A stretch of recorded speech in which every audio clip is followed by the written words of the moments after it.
அங்கே போயாச்சுன்னா 2 வண்டி துரத்திட்டு போகுது, ஆப்போசிட்டில் 2 வண்டி வருது, இந்த வண்டியை மறிக்குது, இந்த வண்டியை மறித்த உடனே நின்று அங்கே வந்து வண்டி முன்ன பின்ன போகுது, இந்த வண்டி குறுக்க வருது, அந்த வண்டி ஒன்று இடிக்குது. அடுத்தது இந்த மேடைக்கு G studios and stone bench films வழங்கும் ரத்தினம் படத்தில் ஓட ப்ரீ ரிலீஸ் இவெண்ட்டில் ஒரு ரொம்ப இம்பார்ட்டண்ட்டான ரொம்ப குரூஷியலான ஒரு நம்பர் வந்து இங்கே பேசணுங்கிறது எங்களோட ஆசை. இவர் படம் எடுத்தாலே அதிரடி தான், அது இன்னைக்குன்னு இல்லை என்றைக்குமே அப்படி தான். உலகம் எங்கும் வெற்றி மழை பார்த்த ஒரு இயக்குனர்.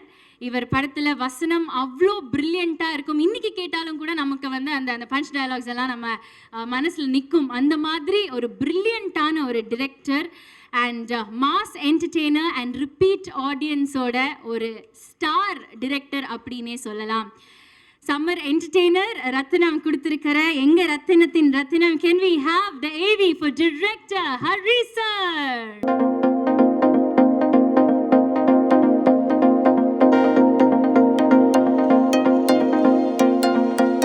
எல்லாருக்கும் வணக்கம்.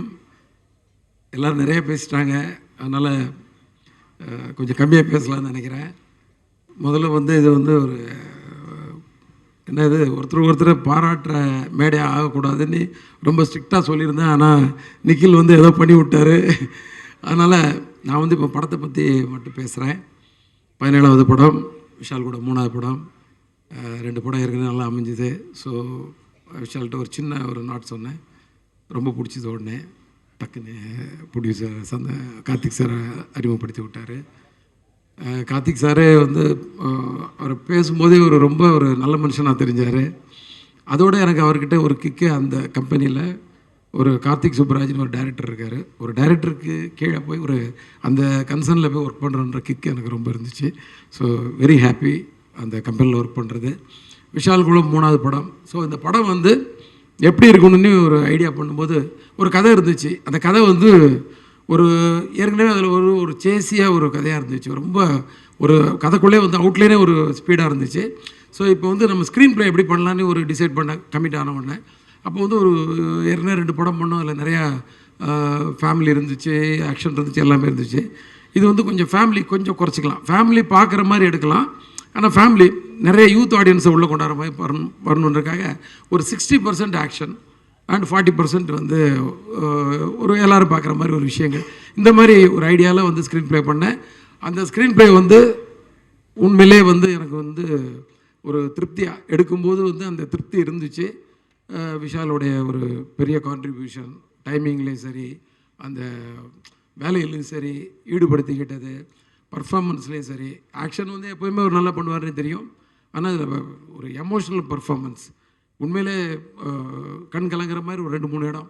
நீங்கள் பார்த்தீங்கன்னா தாமிரபரணியில் பார்த்தீங்கன்னா எண்டில் வந்து ஒரு டைலாக் இருக்கும். அதாவது காயப்படுத்தினவனுக்கு காயம் ஆறுற வரைக்கும் வலி, ஆனால் காயப்பட்டவனுக்கு காயம் ஆறுற வரைக்கும் வலி, ஆனால் காயம் படுத்தினவனுக்கு காலம் பூரா வலின்னு சொல்லி மனசு வலிக்குது மாமான்னு சொல்லி அவர் கண் கலங்கும்போது மொத்த ஆடியன்ஸுமே வந்து ஒரு ஃபீல் பண்ணாங்க. எனக்கு அது எப்போல்லாம் பார்த்தாலும் அடிக்கடி இந்த படம் டிவியில் ஓடிட்டுருக்கோம். ஸோ அந்த இடம் வரும்போது ரொம்ப ஃபீல் பண்ணும். ஸோ அதை மைண்டில் வச்சுக்கிட்டேன் எமோஷ்னல் ஏரியாவில். ஸோ ஏற்கனவே வந்து ஒரு எமோஷ்னலான ஒரு கதைக்குள்ளே நல்ல ஒரு 2-3 சீன் ஸ்ட்ராங்காக வச்சணும்னு சொல்லி பிளான் பண்ணி பண்ணோம். அது அழகாக பர்ஃபார்ம் பண்ணி கொடுத்தீங்க, ரொம்ப நல்லா இருந்துச்சு. நான் ஒவ்வொருத்தரையாக வந்து சொல்ல போகிறது இல்லை, வெரி சாரி. என்னோடய ஆர்டிஸ்ட் எல்லாருமே நல்லா பண்ணியிருந்தாங்க. எல்லாருமே வந்து டெக்னீஷியன்ஸ் அத்தனை பேர் நல்லா பண்ணியிருந்தாங்க. டிஎஸ்பியாக இருக்கட்டும், சுகுமார் சாராக இருக்கட்டும், எல்லாருமே நல்லா பண்ணியிருந்தாங்க. இதில் வந்து நான் வந்து இப்போ இந்த ரொம்ப நாளாக வந்து எல்லாம் இந்த சிங்கிள் ஷாட்டை பற்றியே பேசிகிட்டு இருக்காங்க. ஸோ அதை பற்றி கொஞ்சம் சொல்லலான்னு இருக்கேன். ஏன்னா படம் என்னவாக இருக்க போகுதுன்றதான் எல்லோரும். ஏன்னா இது ஒரு ப்ரெஸ் மீட் ஆரம்பித்து இது வந்து ஒரு பெரிய ஃபங்க்ஷன் மாதிரி ஆகிடுச்சு. ஸோ இது வந்து ப்ரெஸ்ஸு மூலமாக நான் ஆடியன்ஸுக்கு சொல்கிற விஷயம் உங்களுக்காக வந்து ரொம்ப ஒரு மெனக்கடல் பண்ணி தான் இதை படத்தை வந்து மேக்கிங் பண்ணியிருக்கோம். இதில் வந்து 8 ஃபைட் அண்ட் சேசிங் எல்லாம் சேர்ந்து ஒரு 8 சீக்வன்ஸ் இருக்குது. அந்த 8 சீக்வன்ஸையும் 4 மாஸ்டர்ஸ் பண்ணியிருக்காங்க. அதில் ஒவ்வொருத்தருக்கும் ஒவ்வொரு மாதிரி ஃபைட்டை பிரித்து கொடுத்தோம். எல்லாருமே வந்து ரொம்ப சிறப்பாக பண்ணியிருக்காங்க. என்னோட ஒரே ஒரு இது என்னென்னா, அதாவது இதை வந்து ஆடியன்ஸ் இந்த படம் பார்க்குறாங்க. இந்த ஃபைட் வந்து ஒருத்தருக்கு பிடிக்கலாம், பிடிக்காமல் இருக்கலாம், என்ன வேணாலும் இருக்கலாம். ஆனால் ஏன்டா வச்சாங்க நீ மட்டும் கேட்டவே கூடாது. ஏன்னா வேணும்னு வச்ச மாதிரி இருக்கக்கூடாது. ஏன்னா நான் ஆடியன்ஸை மதித்து ஸ்க்ரீன் ப்ளே பண்ணுற ஆள். நான் கொஞ்சம் எதார்த்தம் கொஞ்சம் மிஸ் ஆகலாம், ஃபைட்டு ஒரு 10 அடி போய் உழலாம். அப்போ கூட மாஸ்டர்கிட்ட சொல்லுவேன், மாஸ்டர் 10 அடி வேணாம், ஒரு 8 அடி வச்சுக்கோங்க, ஒரு 6 அடி ஆகிட்டு வேணாம், ஒரு 4 அடி ஆக்கிக்கோங்க. ஏன்னா நான் மிதிச்சா 2 அடி போய் விழுந்தானா, ஹீரோ மிதிச்சா ஒரு 6 அடி போட்டோம், 12 அடி வேணாம், இப்படிலாம் வந்து சொல்லுவேன் நான். ஸோ நான் ஆடியன்ஸை மதிக்கணும்னு நினைக்கிற ஆள். அப்புறம் நீங்களும் நிறைய கேள்வி என்னடா இன்னும் பறக்க விட்டுட்ருக்கீங்கன்னு சொல்லி கமெண்ட் அடிப்பீங்க. ஸோ அதனால் அதெல்லாம் பார்க்குறாள். ஆனால் அதனால் நான் வந்து இதில் வந்து கொஞ்சம் யதார்த்தம் மிஸ் ஆகாமல் பண்ணியிருக்கேன். அதனால் நிச்சயமாக வந்து ஆடியன்ஸ் வந்து கண்டிப்பாக வந்து ஏன்டா அந்த ஃபைட் வச்சுக்கன்னு கேட்க மாட்டாங்க. ஆனால் ஒவ்வொரு ஃபைட்லேயும் வந்து ஒவ்வொரு ஒரு கண்டென்ட் வச்சுருக்கோம். அதாவது தேவை. நம்ம வீட்டு முன்னாடி சும்மா சொல்கிறேன், ஒரு அடிதடி யாரோ ஒருத்தர் சொல்கிறாங்க, என்ன பயங்கர ஆக்ஷனாக இருக்குது, நம்ம வீட்டு முன்னாடி ஒரு 10 பேர் வந்து நிற்கிறான் நம்மளை அடிக்கிறதுக்கு. நம்ம என்ன பண்ணுவோம்? கொஞ்ச நேரம் பொறுமையாக இருப்போம், போலீஸ் ஃபோன் பண்ணுவோம். எதுவும் வரல, அவங்க பூட்டை உடைக்க போகிறாங்கன்னா உள்ளேருந்து அருவாமனை, உலக்க, உரல் எல்லாத்தையும் எடுத்துக்கிட்டு நம்ம தயாராகி அடிப்போம். இந்த மாதிரி ஒரு மூடில் தான் அவர் படம் முழுதும் அட்டன் பண்ணியிருக்காரு. அதாவது ஒரு பிரச்சனை, அதை எப்படியாவது ஃபேஸ் பண்ணியே ஆகணுன்ற கோணத்தில் எல்லாம் விரட்டி அடிச்சிருக்காரு, துரத்தி வெட்டியிருக்காரு, கதற போட்டு என்னென்னமோ பண்ணியிருக்கிறாரு எல்லாரையும். ஏன்னா அந்த மாதிரி படமே வந்து கதையை வந்து பரபரப்புன்னு நீங்கள் டீசரில் பார்த்துருப்பீங்களா, ஒரு சின்ன ஒரு பரபரப்பு இருந்துச்சு. ஆனால் அந்த பரபரப்பு படத்தில் இருந்துக்கிட்டே இருக்கும்.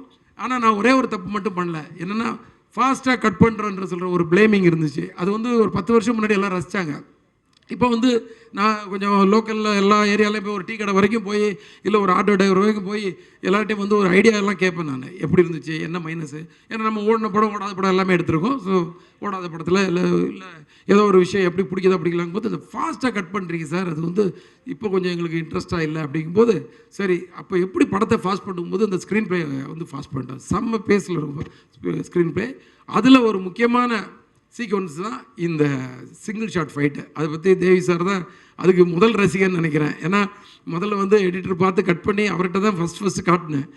பார்த்தோன்னே அவர் வந்து ரொம்ப மெஸ்மரைஸ் ஆகிட்டார். சரி அப்போ நம்ம ஏதோ கொஞ்சம் வேலை செஞ்சுருக்கோம் போல இருக்குன்னு. என்னென்னா இந்த சிங்கிள் ஷாட் வந்து எதுக்காக எடுத்தோன்னா, வேணும்னு எடுக்கலை, கண்டிப்பாக சிங்கிள் ஷாட்டில் எடுக்கணும்னு முதல்லலாம் தோணலை.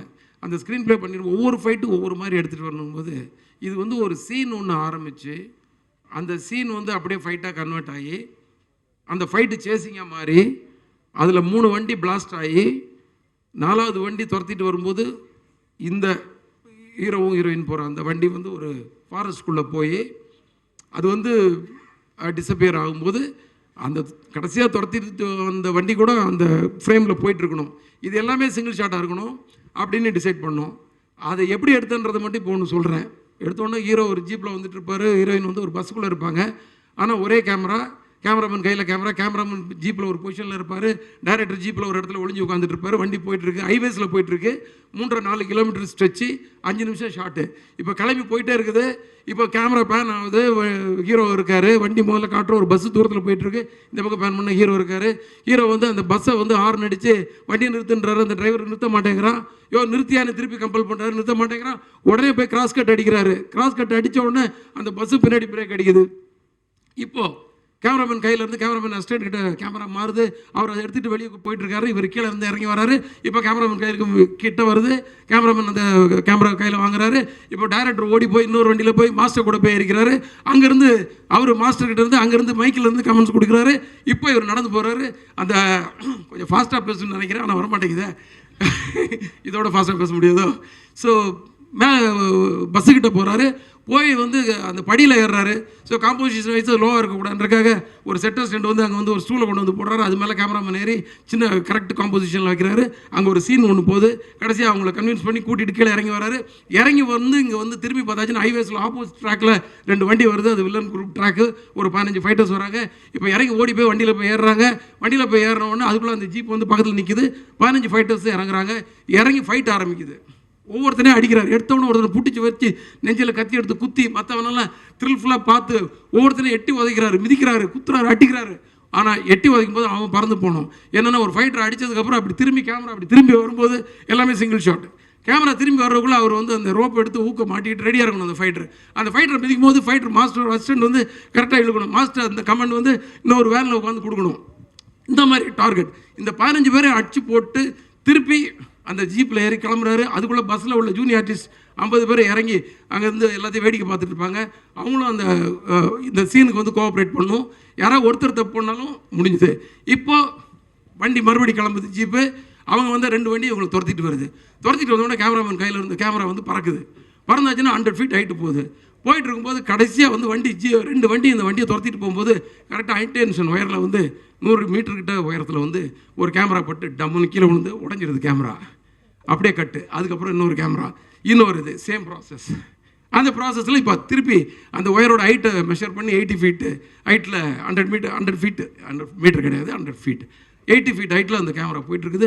அங்கே போயாச்சுன்னா 2 வண்டி துரத்திட்டு போகுது. ஆப்போசிட்டில் 2 வண்டி வருது. இந்த வண்டியை மறிக்குது. இந்த வண்டியை மறித்த உடனே நின்று அங்கே வந்து வண்டி முன்ன பின்ன போகுது. இந்த வண்டி குறுக்க வருது. அந்த வண்டி ஒன்று இடிக்குது. அங்கே இருக்க ஃபைட்டர்ஸ் ஜிம் பாய்ஸ் எல்லாம் மேலே ஏறி இந்த வண்டி மேலே வந்து வெட்ட வராங்க, குத்த வராங்க, டம் விட்டு கண்ணாடி உடைக்கிறாங்க, எல்லாம் பண்ணுறாங்க. அது மீறி அடிச்சு தூக்கிட்டு இந்த வண்டி கிளம்புது. இது கிளம்புறதுக்கு முன்னாடி கேமரா மேலே இருந்த கேமரா கீழே வருது. கேமராமேன் எப்படி கையில் பிடிச்சாருன்னு தெரியல, பிடிச்சிட்டு அங்கேயும் ஓடுறாரு, சுற்றி ஓடுறாரு. கடைசியில் அந்த ஜீப்புக்குள்ளே போய் உட்காந்துக்கிறாரு. ஜீப்புக்குள்ளே போய் உட்கார்ந்தவொடனே வண்டி கிளம்புது. கிளம்பி பேன் பண்ணால் பின்னாடி 4 வண்டி துரத்துது. ஒரு வண்டி வந்து ஒரு பெரிய போஸ்ட்டில் அடித்து பிளாஸ்ட் ஆகுது. அது மட்டும் சிஜி, பிளாஸ்ட் மட்டும் தான் சிஜி. ஆனால் ஷார்ட் கட் ஆகலை. அதுக்கடுத்தது ஒன்று வந்து டாப்பில் உள்ளே போய் ஒரு காவாயில் போய் விழுது, ஒரு பிரிட்ஜுக்குள்ளே போய் விழுது. அந்த விழுறது மட்டும் சிஜி. அதுக்கு அடுத்தது ஒன்று வந்து சென்டர் ஆஃப் த மீடியனில் வந்து அடித்து நொறுங்கி அந்த வண்டி தீப்பிடிக்குது. இதை தாண்டி அவர் எஸ்கேப் ஆகி போய் ஒரு ஃபாரஸ்ட்குள்ளே போகிறாரு. இந்த 3.5 கிலோமீட்டரும் எங்களுக்கு கண்ட்ரோலில் வந்து அந்த ரோடு கிடச்சிது. எல்லா டெக்னீஷியனோட சப்போர்ட் கிடச்சிது. விஷாலுடைய அந்த டெடிகேஷன் இருந்துச்சு, ப்ரொடியூசரோட சப்போர்ட் எல்லாம். இது வந்து இதை சிங்கிள் ஷாட்டாக தான் எடுக்கணும்னு ஒரு பிடிவாதத்தோட நான் வந்து நிறைய பேர்கிட்ட பேசினேன், நிறைய டெக்னீஷியன்ஸை பேசினேன். நிறைய பேர் ஸ்டிச் பண்ணிடலான்னாங்க, முடியாதுண்ணே. சில பேர் வந்து ரொம்ப ராவாக இருக்கும் சார், நாங்கள் ராவாக தான் சார் வேணும், ஆடியன்ஸ் ரொம்ப ராவாக தான் ரசிக்கிறாங்க. இப்போது அதுக்கு நமக்கு வெற்றிமாறன், ரஞ்சித் அவங்கெல்லாம் வந்து சில விஷயங்களை ராவாக கொடுக்குறத பார்க்கும்போது நிறைய படங்கள் பார்த்து நம்ம கற்றுக்கிறது தானே சார்.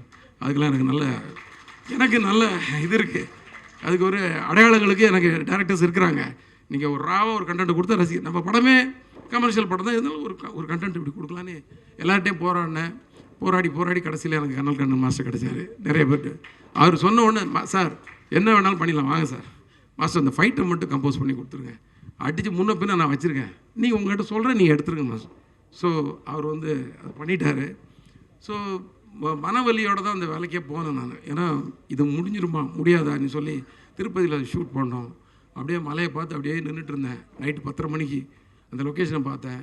வண்டியிலே வந்து ஸ்பீடாமீட்டரை பார்த்து மெஷர் பண்ணோம். 3.5 kilometre divided by 7 sequence 50 every 500 metres ஒரு சீக்வன்ஸு.